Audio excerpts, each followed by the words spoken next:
পরে তুমি এখানে সার্চ করো যে এখানে বিজয় সফটওয়্যারটা আসলে আসছে কিনা। আমাদের এখানে বিজয় লিখলে বিজয় 52 নামের একটা সফটওয়্যার আছে, ঠিক আছে। প্রসেসটা দেখে নাও সবাই। আগে বিজয় 52টা ওপেন করব। ওপেন করার পরে তোমাদের দেখো এখানে স্ক্রিনে কোথাও বিজয় 52 শো করছে না, তাই না? তো বিজয় 52 শো করছে না, কিন্তু উপরে কোনো না কোনো জায়গায় ও ওপেন হয়ে আছে। কোথায় দেখবা? এই যে এখানে একটা ছোট্ট আইকন দেখতে পাচ্ছ, show hidden icon. Show hidden icon দেখা যায় এখানে। এই শো হিডেন আইকনের এখানে একটা ক্লিক দিবা। ক্লিক দিলে দেখতে পাবা যে এখানে একটা ক্লিক দিলাম, দিয়ে দেখো যে এইখানে একটা অপশন দেখতে পাচ্ছ বিজয় 52। দেখো এই যে বিজয় 52 দেখা যায়। এই বিজয় 52টা তখন এখানে কিন্তু এর মধ্যে থাকবে, ঠিক আছে। তখন তোমরা কি করবা? তখন তোমরা যেটা করবা, এইটার রাইট বাটন ক্লিক করবা, মাউস রেখে রাইট বাটন ক্লিক করে তোমাদের যে কাজ হবে তা হচ্ছে শো অ্যাজ টপ বার। শো অ্যাজ টপ বারে ক্লিক দিবা। শো অ্যাজ এ টপ বারে ক্লিক দিলে দেখো তোমাদের ডেস্কটপের উপরে স্ক্রিনের উপরে একটা বিজয় 52 একটা আইকন চলে আসছে, তাই না?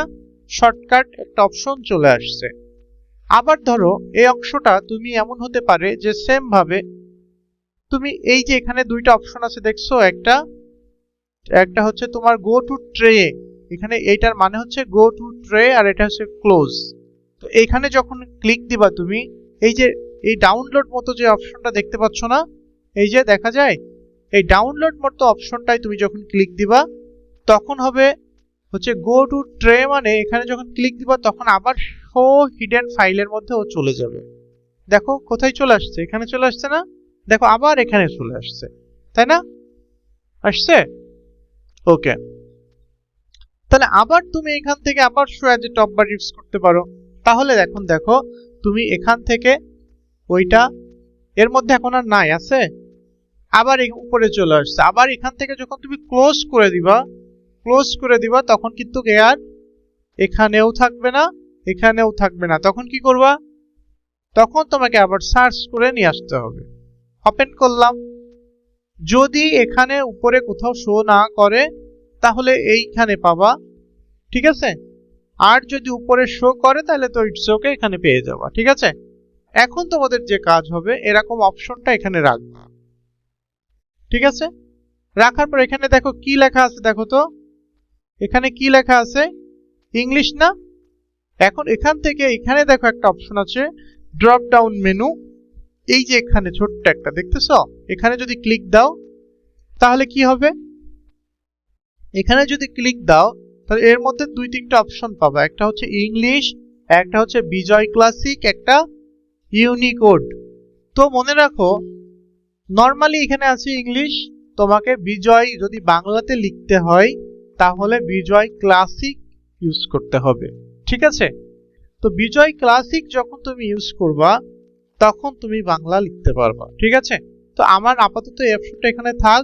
আমরা এখন বাংলা লেখাটা শিখবো, কিভাবে বাংলা লেখা খুব সহজে আমরা শিখতে পারি, ঠিক আছে।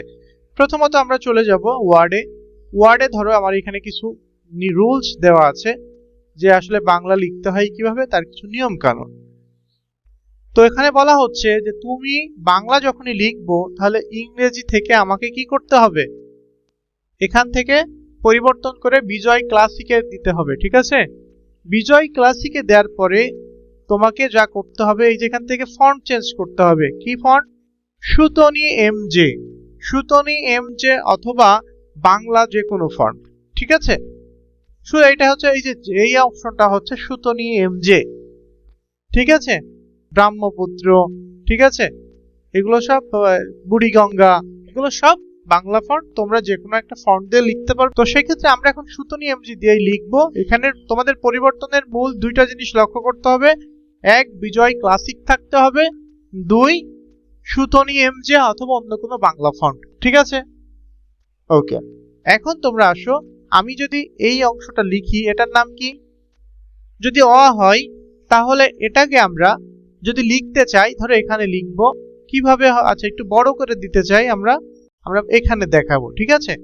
তাহলে আমরা যদি এই অংশগুলো লিখি তাহলে আমাকে কি করতে হবে? সর্বপ্রথম মনে রাখতে হবে, আমি যদি এখন তো ধরো এইখানে মাউস যখন ক্লিক দিবা, ক্লিক দেওয়ার পরে দেখবা কি তোমার এখানে সুতনি এমজে এবং বিজয় ক্লাসিক আছে কিনা। যদি থাকে তাহলে তুমি লিখতে পারবা, আদারওয়াইজ পারবা না, তাই না? তাহলে এখানে আমরা যদি এখন লিখি, তা শিফট এফ প্রেস করলে কি আসছে দেখো তো। শিফট আমি একটু বড় করে নিই, শিফট এফ প্রেস করলে অ আসে। এখন যদি আমি আ লিখি তাহলে কি লিখবো? আমাদের মনে রাখতে হবে লিংক করে কে? জি। জি হচ্ছে সংযোগ করে এবং লিংক ক্রিয়েট করে, ঠিক আছে? তাহলে আমি জি এফ যদি এখন প্রেস করি কি আসলো? এখন যদি আমি জি ডি প্রেস করি কি আসলো? আচ্ছা, জি শিফট ডি প্রেস করলে কি আসলো? দীর্ঘই আসলো না? এখানে মনে রাখতে হবে সরাসরি জি প্লাস এস যদি দাও হস্যু, তাই না? আবার জি প্লাস শিফট প্লাস এস দিলে তুমি পাবা দীর্ঘ। এই পর্যন্ত আমাদের সব ঠিক আছে, তাই না? এখন যদি সরাসরি মনে রাখবা, আমি শুধু সি তে কি আছে? এ। এ প্রেস করলাম, একার আসলো, কিন্তু এটা হবে না, এটা করতে হবে জি প্লাস সি, ঠিক আছে? এখন যদি জি প্লাস সির মধ্যেই এ, যে বর্ণটা এটা এ, এর বিপরীত বর্ণ ওইটা পেয়ে যাবা। তাহলে G plus shift plus C, ঠিক আছে? আবার যদি তুমি ও চাও, ওটা কিন্তু সরাসরি এক্সপ্রেস করলেই হয়ে যায়। এখন যদি ও চাও কি হবে? জি প্লাস শিফট প্লাস এক্স হইল, এটা গেল। আশা করি এটা পারবা, তাই না? কোনটা? রি হচ্ছে জি প্লাস এ যদি প্রেস করো রি, জি প্লাস এ রি, ঠিক আছে? আমরা দেখাচ্ছি সবই। তারপরে দেখো এখানে আমরা এগুলো লিখলাম, তাই না? এখন দেখো আমরা পরে যদি আবার লিখতে চাই, এখন ধরো আমি ক খ লিখবো, তাই না? দেখো কিবোর্ডে লেখাই আছে কোনটা ক কোনটা খ। আমি যদি ফন্টটা একটু বড় করি, জে তে ক, খ কি হবে? তুমি কি খ প্রেস করলেই হবে, না জি জে প্রেস করলেই খ হবে? হবে না। মনে রাখতে হবে যদি তুমি ক খ লিখতে চাও সরাসরি প্রেস করলে ওই বর্ণটা পাবা, আর যদি উপরেরটা পেতে চাও শিফট ইউজ করতে হবে। তাহলে আমি যদি খ করি হয়ে গেল, এখানে আর জি টি প্রেস করা লাগবে না, ঠিক আছে?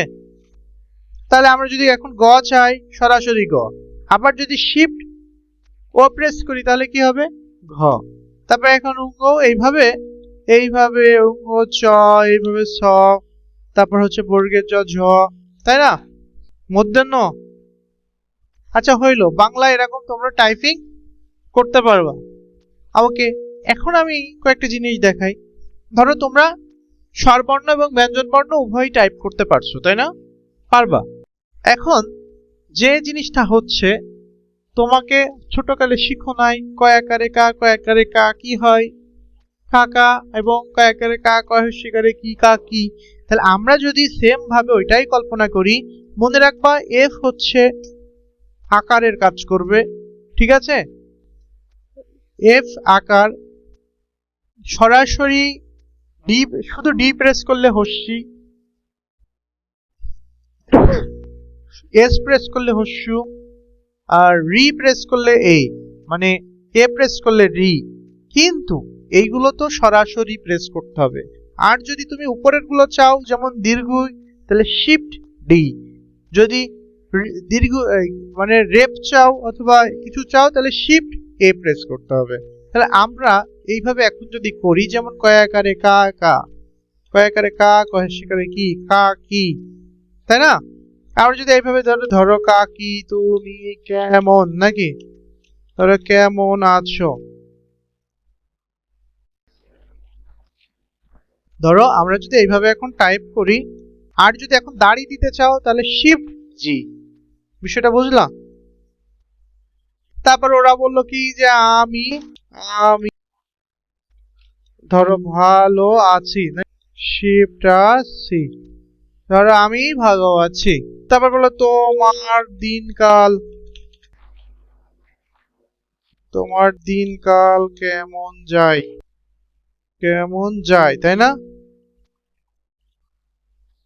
এই তো বিষয়টা হচ্ছে এইভাবে তোমরা কিন্তু জিনিসটা লিখে ফেলতে পারবা।